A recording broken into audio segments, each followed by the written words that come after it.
El sinocentrismo como eje de la geopolítica de la civilización china actual. El sinocentrismo es la perspectiva etnocéntrica que considera a China como el centro y pone en relación con ese centro cualquier otra zona que será considerada periferia. La cuna de la civilización china es el Valle del Río Amarillo, en el que existían poblados agrícolas con una dotación de desde 5000 años antes de Cristo. La historia escrita de China se remonta a la dinastía Yang, desde 1600 a.C. a 1400 a.C., siendo una de las culturas más antiguas del mundo. La civilización china es la más antigua del mundo. Tiene una historia de más de 3500 años. Su nombre, Zhongguo, que significa país del centro o el reino central, ellos creían que su país era el centro geográfico del mundo y que era la única cultura civilizada. Antes de la edad contemporánea, era la forma en que China se veía a sí misma, como la única civilización en el mundo, siendo las naciones extranjeras u otros grupos étnicos considerados como bárbaros. En la época contemporánea, tras verse sometida China al imperialismo europeo y japonés, esta consideración se reduce a la búsqueda de la supremacía china frente a otras naciones. Los países cercanos a China, Japón, Corea, Vietnam, eran vistos como estados vasallos y las relaciones de China con ellos como relaciones tributarias en las que estos ofrecían tributos al emperador de China.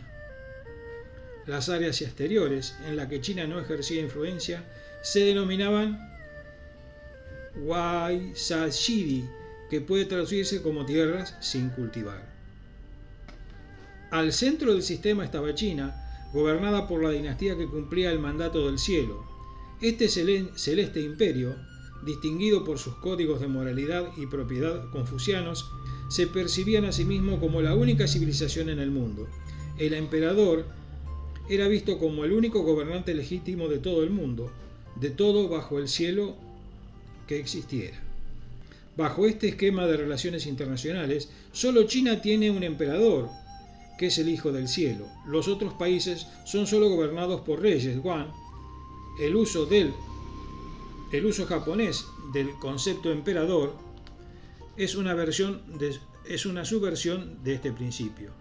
De forma significativa, en Corea todavía se nombra al emperador de Japón como rey, conforme al uso tradicional chino. La identificación del Heartland, núcleo o corazón territorial, y la legitimidad de la sucesión dinástica eran ambos aspectos esenciales del sistema. Originalmente, el centro era sinónimo de la llanura central china, área que se expandió mediante conquistas durante muchos siglos. La sucesión dinástica estuvo sujeta a cambios radicales de interpretación, como durante el periodo Song del Sur, en el que la dinastía gobernante perdió ese poder en manos de los bárbaros del norte, Imperio Mongol. Fuera del centro había varios círculos concéntricos. Las minorías étnicas locales no se veían como naciones extranjeras. No obstante, eran gobernadas por sus propios líderes denominados mandatarios locales, sujetos al reconocimiento del emperador, y estaban exentos del control del sistema burocrático chino. Fuera de este círculo se encontraban los estados tributarios, que ofrecían tributos al emperador y sobre los que China ejercía una surenania, o sea, una forma peculiar o forma de entender la hegemonía cercana a la soberanía bajo la dinastía Ming, cuando el sistema tributario alcanzó su punto más alto. Estos estados se clasificaban en un determinado número de grupos. La primera categoría eran los bárbaros del sureste, que incluían algunos de los mayores estados del Extremo Oriente y el sureste asiático como Corea, Japón, el reino Ryukyu, Amán, Camboya, Vietnam, Siam, Champa y Java. Un segundo grupo de esta categoría incluía países como Sulu, Malaca y Sri Lanka.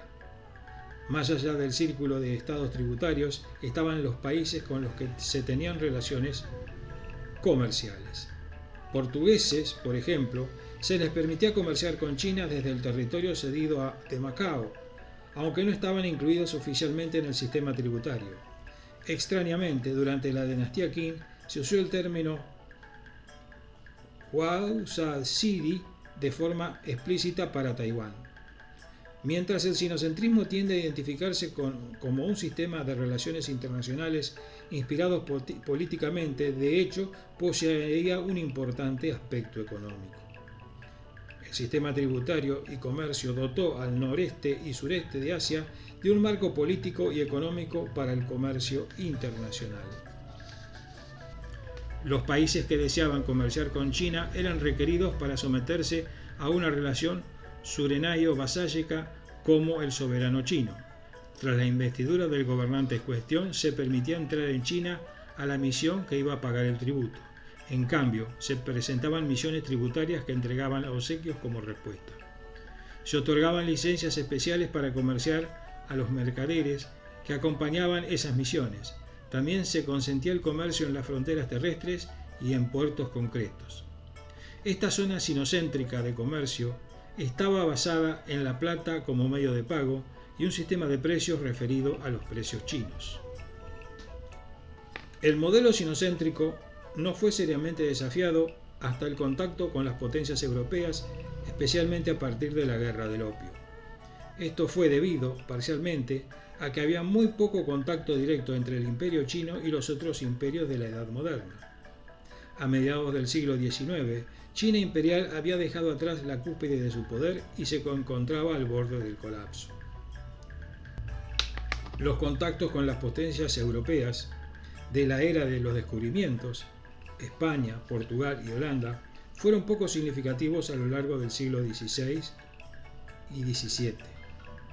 La cercanía de las colonias españolas y neerlandesas de Filipinas e Indonesia produjeron una rivalidad que hizo disputarse militarmente las bases permanentes hispano-portuguesas entre 1580 y 1640 que se habían conseguido establecer en la periferia china, Macao y Formosa. En la corte imperial china se mantuvo una intensa presencia de intelectuales jesuitas, Francisco Ricci, que pretendieron establecer un diálogo de igual a igual entre ambas civilizaciones, cosa que se demostró imposible por la falta de voluntad de los superiores de ambas partes. Posteriormente, el encuentro mejor conocido como entre el sistema sinocéntrico y Europa fue la embajada Macartney en 1792-1793, que intentó establecer una presencia permanente de Inglaterra ante Pekín para abrir relaciones comerciales. La respuesta del emperador chino y la negativa británica a realizar el Knock-Out, inclinación ritual, símbolo de sumisión o equivalente al emperador de China, se había convertido en un suceso muy citado. El Celeste Imperio, gobernando todo lo que hay en los cuatro mares, se concentra simplemente en llevar a cabo propiamente los asuntos de gobierno. Nunca hemos otorgado valor a artículos ingeniosos, ni tenemos la más mínima necesidad de las manufacturas de vuestro país. Así pues, oh rey, como respuesta a vuestra petición de enviar a alguien para que permanezca en la capital, lo cual no está en armonía con las regulaciones del Celeste Imperio, sentimos mucho que ello no reportará ningún beneficio a vuestro país. Fue más de medio siglo después cuando las potencias europeas se impusieron en China. Primero fue Inglaterra, con las guerras del opio, luego las demás potencias europeas, Francia, Alemania, Rusia, así como las extraeuropeas, Estados Unidos y Japón, impusieron al gobierno chino la firma de tratados desiguales que incluían cláusulas de extraterritorialidad que impedían la aplicación de las leyes chinas a los extranjeros. En términos culturales, el sinocentrismo significa la tendencia a ver la cultura china como más antigua y superior que cualquier otra. Tal cosa suele incluir a ver los países vecinos como meros apéndices culturales de China. Dado que China posee una historia escrita más extensa que ellos y que estos copiaron ampliamente el modelo chino en su propia historia, el punto de vista sinocéntrico está extendido por toda Asia Oriental. No obstante, el sinocentrismo va más allá e intenta negar a los países circundantes la singularidad o validez de las culturas propias. Por ejemplo, Se cuenta que la flota dirigida por Xu Fu a finales de la dinastía Qin produjo un asentamiento a gran escala de chinos en las islas de Japón, a pesar de las escasas y circunstanciales pruebas de tal hecho. Esta historia suele ser ampliamente citada por los chinos con el fin de argumentar un origen chino de la nación japonesa. La dimensión geográfica del sinocentrismo tradicional fue marcada por las reacciones chinas a la publicación del mapa del jesuita Mateo Ricci, 1552-1610. Al contrario que el chauvinismo Han, el sinocentrismo no tiene necesariamente una base racial en la etnia Han. Sucesivas oleadas de pueblos del norte, como los Xianbel, Jurches o mongoles o manchúes, estuvieron bien dispuestos a situarse a sí mismos en el centro del modelo, aunque no siempre con éxito. El imperio Xianbel de las dinastías norte y el sur, por ejemplo, veía a los regímenes chinos Han de la China del sur como bárbaros por negarse a someterse a su poder. De forma similar, la dinastía Qing manchú veía llegada de los europeos en el siglo XIX como invasiones de los bárbaros. El sinocentrismo no es sinónimo de nacionalismo chino. Las sucesivas dinastías chinas fueron sinocéntricas en el sentido de ver la civilización china como algo universal en su alcance y aplicación. El nacionalismo chino, por el contrario, es un concepto más moderno que se enfoca principalmente, como otros nacionalismos de la edad contemporánea, en la idea de construir una nación china unificada, cohesionada y poderosa entre las demás naciones del mundo. Desde mediados del siglo XIX, la dinastía Qin cambió radicalmente el anterior orden sinocéntrico. Dejó de atender la realidad china y cambió sus comportamientos hacia sus vecinos. A la corrupción endémica se le sumó la aparición de los imperios europeos. Siguiendo a Ricci y Braudel, es incuestionable que las potencias europeas en ascenso tenían como objetivo destruir los tres grandes sistemas económicos asiáticos, el musulmán, el indio y el chino, utilizando toda su superioridad tecnológica y militar. A diferencia de los otros dos, el imperio chino pudo mantener su unidad territorial casi intacta y su modelo tributario se mantuvo estable hasta en los peores momentos, de la Guerra del Opio, 1839-1842, hasta la ocupación de sus ciudades por los imperios europeos, Japón y Estados Unidos. La desarticulación del sistema tributario del gigante asiático fue una de las medidas más importantes para la construcción del sistema mundial dominado por Occidente. Los primeros embates habían empezado con la intervención de Holanda y, en menor medida, Portugal en el comercio intraasiático desde el siglo XVII, consolidado por las acciones militares británica y francesa, para luego ser parte de la venganza japonesa y el ascenso de Alemania, pero en mayor medida de Estados Unidos como prueba y potencia del Pacífico. Imagen 27. Las humillaciones recurrentes que iban de las guerras contra el Imperio Británico, 1839-1860, contra Francia, 1894, Japón, 1895-1945, y las ocupaciones militares que incluían a Alemania, Rusia y Estados Unidos, además de los actores antes nombrados, y los tratados humillantes como los Tientsin con Francia y los firmados con Rusia y Japón, hasta las 9 naciones, 1922. A los embates de la era del imperialismo hay que agregarle la guerra civil que asoló el país entre 1925 y 1949, mezclados al mismo tiempo por los crímenes cometidos por el imperio japonés desde la ocupación de 1931 hasta su derrota en 1945. Al pasar de ser del centro del mundo, convertirse en símbolo de la derrota no fue fácil para una sociedad acostumbrada a la centralidad. Las resistencias sociales, más allá de sus ideologías, tienen que ver con la humillación sufrida. De la rebelión de Taiping, pasando por el levantamiento de los Boxers, hasta las protestas estudiantiles de 1919 y la aparición de la noción nacionalista primero y marxista después, entendiéndola a esta última etapa como un canal ideológico del resurgir chino, más que un objeto liberador del proletariado. Baste recordar que el 90% del país vivía en el campo y los obreros eran una minoría. La victoria de Mao por más críticas que se le puedan hacer a su liderazgo, tuvo un éxito rotundo en la idea de resurgir el sinocentrismo. El líder comunista logró volver a unificar el territorio, al igual que previo a la aparición de Occidente en Asia. Con alrededor de 500 millones de habitantes a principios de la década de los 50, era imposible que China no sea una potencia como lo había sido. Así pensaba Mao y sus consejeros. No es casual que Pekín rompiera la tradicional fidelidad ideológica a la capital de la revolución, Moscú, utilizando el argumento del revisionismo de Khrushchev. En realidad, fue una excusa para reafirmar la independencia de una nación que siempre se creyó superior y que, en todo caso, los demás deberían rendir pleitesía y no viceversa.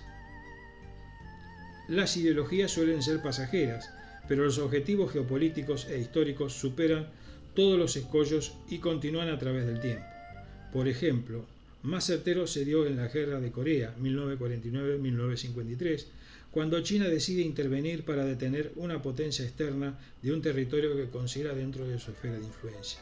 De igual manera que el almirante Yi detuvo la invasión del pacificador japonés Toyotomi Hideyoshi en la misma península 1592-1598. China comenzó a reconstruirse posteriormente a su reunificación y el Partido Comunista ocupó el lugar de armonizador social que antes ocupaba el emperador. A los analistas de Occidente les cuesta entender la realidad histórica y su influencia sobre el presente. Las reformas pro mercado iniciadas por Deng Xiaoping no son más que el vehículo para volver a ocupar el rol preponderante que supo tener el pasado. El éxito económico de los últimos 40 años, creciendo su Producto Interno Bruto 28 veces, su tamaño pre-reforma, convierte al dragón asiático en una potencia global de gran relevancia y las ideas de un orden armónico contemporáneo, tomando las enseñanzas del pasado, están a la vista. El consenso de Pekín o consenso de las materias primas, a principios de los 2000, los precios de las materias primas globales se dispararon de manera notable en términos de precios internacionales. Los commodities más conocidos tuvieron un auge impresionante. La soja, el trigo, el petróleo, el gas y los minerales varios crecieron a la par de un enorme crecimiento económico y comercial de China. En efecto, la tasa de crecimiento del Producto Interno Bruto del gigante asiático rondaba el 10 a 12% anual, apoyándose en el boom de inversión proveniente de la globalización, traducido en exportaciones principalmente de manufacturas. Al ser el taller del mundo, el gigante asiático impulsó sus importaciones de bienes primarios y eso tuvo su impacto a nivel global. América Latina y África, más sectores primarizados estadounidenses, tuvieron un aumento sideral de sus exportaciones, mejorando sus balanzas de pago y poniendo en marcha programas sociales o de desarrollo de distinto tipo. Indirectamente, China creó cadenas de producción que lo conectan con el mundo, haciéndolo dependiente de su pasar económico y convirtiendo a sus socios en periféricos a sus centros de producción, muy parecido al sinocentrismo del imperio chino. Así, y Asia para los asiáticos. Cuando el imperio japonés estaba en su cenit, lanzó una proclama llamando a una Asia para los asiáticos, o para decirlo correctamente, la esfera de coprosperidad de la Gran Asia Oriental. El significado real era que Japón pensaba hegemonizar un nuevo orden en el Pacífico, expulsando a las potencias europeas y a los Estados Unidos de la región. El intento colonial fracasó luego de su derrota en 1945, pero tuvo su gloria en los años de la ofensiva militar. Ahora, China busca un objetivo similar pero menos violento y directo. Su intento de hegemonizar el Lejano Oriente cuenta con 3 estrategias diferentes: diplomacia, economía y militar. La primera es la ruta tomada desde Deng Xiaoping en adelante. Su integración al mundo y su enorme extensión y poder político le hacen tener un rol central en la reconstrucción del Pacífico. Para aumentar su influencia política ha encarnado una enorme ofensiva diplomática en todos los foros regionales posibles, sobre todo la ASEAN. Allí confronta con Estados Unidos y pregona una nueva prosperidad para todas las naciones, abrazando el multilateralismo y las relaciones ganador-ganador, sin mostrar superioridad sobre sus vecinos. En la segunda, su avance es más notable. Y por último, quizá la apuesta más importante de Pekín en términos regionales, económicamente hablando, es la Asociación Económica Integral Regional, RCEP, en sus siglas en inglés. Nacido en 2011 como contraproyecto al Tratado Transpacífico, liderado por Obama, integraría a China, Japón, Corea del Sur, India, Australia, Nueva Zelanda, Indonesia y Malasia. La nueva ruta de la seda, en el 2300 a.C., la ruta de la seda era abiertamente y conectaba por primera vez a Oriente, China, con Occidente, Roma. Pero por ella se intercambiaban todo tipo de productos y fue más adelante un camino recorrido por diferentes viajeros europeos, descubriendo las maravillas asiáticas. De alguna manera, más allá de la ruta comercial, fue también una de carácter cultural, hecho no menor. Ahora, China quiere reeditar, pero a una escala mucho más sofisticada. La idea fue presentada por Xi Jinping en 2013 y oficializada en marzo de 2015. Para ello, Pekín ha emprendido un proyecto de infraestructura más grande de la historia, invirtiendo sumas siderales, 40.000 millones inyectados directamente por el gigante asiático, y se espera otros 50.000 millones salidos de Bali, que está construyendo todo tipo de redes de transporte, ferroviarias, portuarias, aéreas y de telecomunicaciones que buscan conectar a 4.400 millones de personas en un solo canal comercial. El proyecto está dividido en dos partes, uno llamado Cinturón Económico de la Ruta de la Seda, que piensa crear una ruta comercial terrestre que conecte a Europa, Rusia y otro con China. El otro, llamado la Ruta de la Seda Marítima del siglo XXI, que piensa crear un carril económico que una el sudeste asiático con el Indo, África y el futuro ampliarlo hasta América Latina. Por último, el libro blanco para el Ártico, publicado el año pasado, habla de una ruta de la seda para el Ártico, haciendo hincapié en la creación de una ruta para el Mar del Norte. En China, suelen referirse a la misma como la franja y la ruta, teniendo dos objetivos concretos. Por un lado, construir una vasta red de transporte global que convierta al imperio del medio nuevamente en el centro neurálgico de la economía global. Por el otro, tiene el doble objetivo en términos de seguridad nacional: volcar la enorme liquidez china en inversiones para impulsar las exportaciones en tiempos de desaceleración económica y, aún más importante, crear líneas de transporte controladas por China que sirvan para abastecer al país de los recursos naturales necesarios para su productividad, verdadera obsesión de los estrategas chinos. De lograrse, la ruta de la seda del siglo XXI convertiría a China nuevamente al mundo en sinocéntrico y daría un gran paso para la construcción de una futura hegemonía mundial, aplicando un escenario parecido a la revitalización europea impulsada por el Plan Marshall, que permitió ubicar las exportaciones estadounidenses en un mundo en ruinas. A diferencia de los tiempos del Imperio Chino, el sistema tributario no sería de alcance regional, sino que lo aprovecharía la globalización para convertirlo en un proyecto de alcance geográfico total en todo el orbe. La estrategia china es derrotar a Estados Unidos sin disparar una sola bala. Entrevistado por Breitbart, el socio de Steve Bannon aseguró que China está buscando generar la discordia en Estados Unidos, destruir la cohesión social y llenar al país de fentanilo. El socio de Steve Bannon aseguró que China está buscando generar la discordia en Estados Unidos. Para Peter Schweizer, parte del cuerpo de asesores de Steve Bannon y autor del libro Dinero Sangriento, ¿por qué los poderosos tienen los ojos ciegos mientras China mata a los estadounidenses?, reveló la postura del Partido Comunista Chino para ganar la nueva Guerra Fría que está teniendo lugar entre la potencia asiática y los Estados Unidos de América. Los militares chinos están empezando lo que describe como una guerra de desintegración, muy similar a la de la Unión Soviética de la década del 60, pero con especial hincapié a promover el caos y la división social en Estados Unidos y sus aliados a través de las políticas que la debilitan en todos sus aspectos.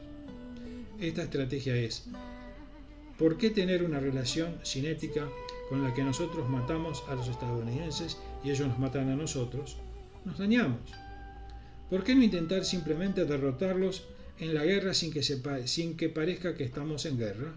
Explica Schweizer, quien entrevistó a varios exfuncionarios chinos para escribir el libro. Lo que eso significa es que van a desarrollar y utilizar, y lo están haciendo, estrategias diseñadas para dividir a los estadounidenses, fomentar el caos social, poner a Estados Unidos contra Estados Unidos, dijo, y aseguró que el caos social en Estados Unidos es magnificado por China. Schweizer explicó que esto no ocurre solamente a nivel político, sino que ocurre también a nivel digital, en las redes sociales. El autor asegura que tiene evidencia de que por lo menos una instalación en China, donde tienen miles de oficiales militares y cada uno tiene miles de cuentas de redes sociales a cargo de que se hacen pasar por estadounidenses. Y básicamente la mitad de estas cuentas de redes sociales dicen Estados Unidos es una sociedad racista y la otra mitad dice solo me gustan los blancos y está diseñado para magnificar, aseguró. La estrategia, como dicen, es derrotemos a Estados Unidos sin tener que disparar un solo tiro, y eso es esencialmente su estrategia, continuó el autor de Blood Money, quien agregó que lo han estado haciendo durante la última década y se manifiesta de muchas maneras. TikTok, la red social más famosa por el momento, es propiedad del Partido Comunista Chino y no tiene como objetivo promover ganancias ni ofrecer un buen producto de videos, sino que busca promover la discordia en Estados Unidos, tapando a quienes podrían revelar esta trama.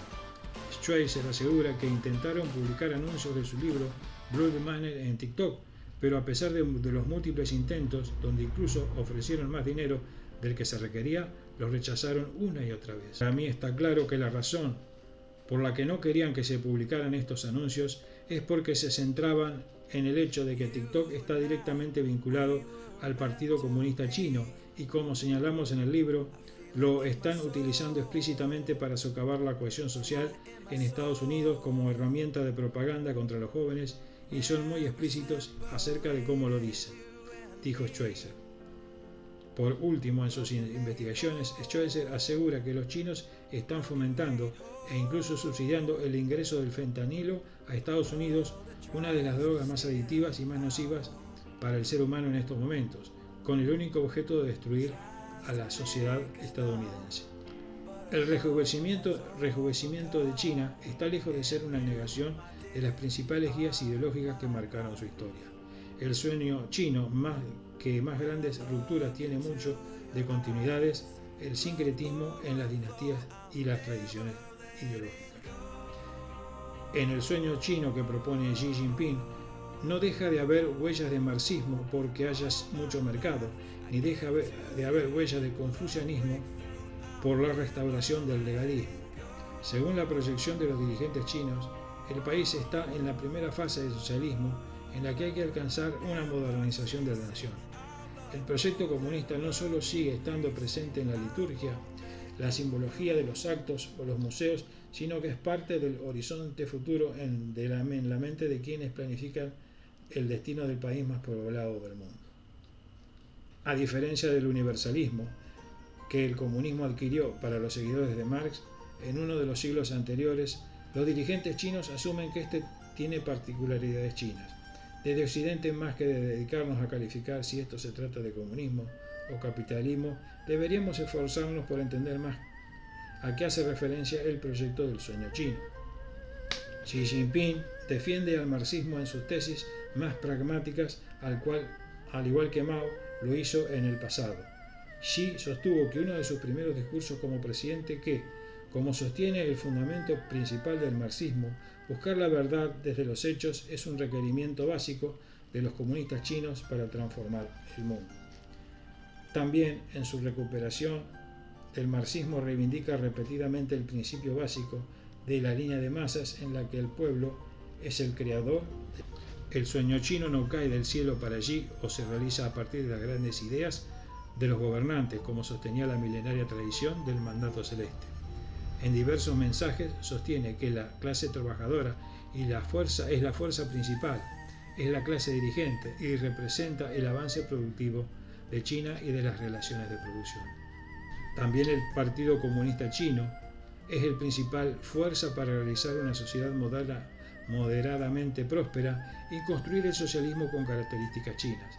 La vigencia de una filosofía de la praxis, la defensa de la clase trabajadora como motor de la historia y una arraigada defensa del humanismo son elementos de la tradición marxista que están sumamente presentes en las ideas que transmite el líder chino en sus discursos.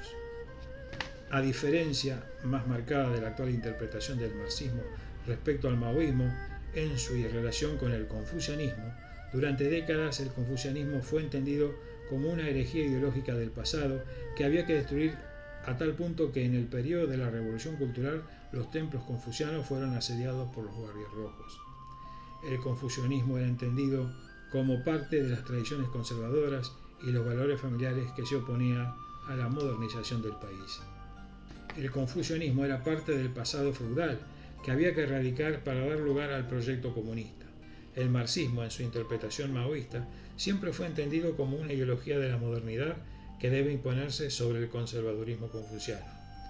En el 2011 se produjo un hecho que hubiera sido imposible hace décadas: la instalación de una estatua de Confucio en el frente del Museo Nacional de China, a escasos metros del mausoleo de Mao en la Plaza Tiananmen. Si bien la estatua fue removida y meses después colocada en el patio del museo, Confucio es parte de la reivindicación milenaria de la cultura china por parte de sus principales dirigentes. Tal como sostiene la historia Lin Chu, el socialismo con características chinas actualmente tiene dudas y deudas con el marxismo humanista y la sabiduría autóctona. La reivindicación del confucianismo es una realidad ideológica que impregna el proyecto del nuevo sueño chino. Actualmente, la valoración de la educación y la virtud, vinculados a la capacidad para gobernar, son elementos fundamentales de la revitalización del confucianismo llevado adelante por el Partido Comunista Chino. Este cambio en la mentalidad de la dirigencia china es un cambio sustancial respecto a la forma de elección de dirigentes durante el maoísmo ligada a la fidelidad ideológica. En la reivindicación confuciana contemporánea se incorporan juntamente elementos que no deberían ser antagónicos con el pensamiento marxista que se reivindica: el humanismo, la unidad entre la teoría y la práctica o el rechazo a las justificaciones extraterrenales son puntos que pueden buscar diálogo entre el marxismo y confucianismo. Una coincidencia histórica para nada menor entre ambos legados es que las dos fueron ideologías de Estado y sirvieron para garantizar el orden y la estabilidad en el país. También se puede sostener que ambas tradiciones del pensamiento fueron concebidas como tradiciones antagónicas con los valores occidentales, liberales y capitalistas. Más que ceñirnos al dogmatismo, quienes intentamos entender este sincretismo ideológico debemos asumir que en los últimos siglos en el mundo hubo diversas interpretaciones de los textos de Marx, así como en los últimos milenios en China hubo diversas interpretaciones del legado de Confucio. De siglos se intentó distinguir tajantemente el humanismo confuciano del naturalismo taoísta, pero el especialista en filosofía china, Wang Xichan, en el último siglo ofreció una lectura alternativa a sostener que esta distinción radical es equivocada. Según Chan, hay paralelismos claros en tanto en que la idea de armonía es muy valiosa para ambas filosofías milenarias. Si es posible trazar sincronías entre estas filosofías, sería extraño no poder hacerlo en la filosofía heredada de los textos de Marx, que ha dado lugar a tantas interpretaciones en tan solo un par de siglos. Actualmente es evidente que la sociedad armoniosa que propone construir el Partido Comunista Chino convive el marxismo como ideología modernizadora con los valores milenarios del confucianismo. Es común escuchar hablar de que los comunistas chinos como Deng Xiaoping desde hace 4 décadas abandonaron el dogmatismo marxista para devenir en un pragmatismo que les permitió tener éxitos en un mundo capitalista. Por cierto que el pragmatismo como corriente filosófica tiene diversas expresiones, pero en el caso de ese cliché sobre la dirigencia china tiene más que ver con un desconocimiento sobre cómo ellos piensan que con estudios minuciosos sobre sus discursos y decisiones. El razonamiento que sostenía y aún sostiene que para que China logre progresos debe abandonar las ideas legadas por Marx o Confucio para avanzar en una modernización del país fracasó. En la misma plaza Tiananmen, en los discursos de Xi Jinping o en los logros de la economía china, encontramos escenas de la derrota de semejante razonamiento simplista. La experiencia histórica reciente de China demuestra que el fin de la historia propuesto por Francis Fukuyama o el agotamiento de los grandes relatos que defendió Jean-François Lyotard resultan más anacrónicos que las estatuas de Confucio y Marx.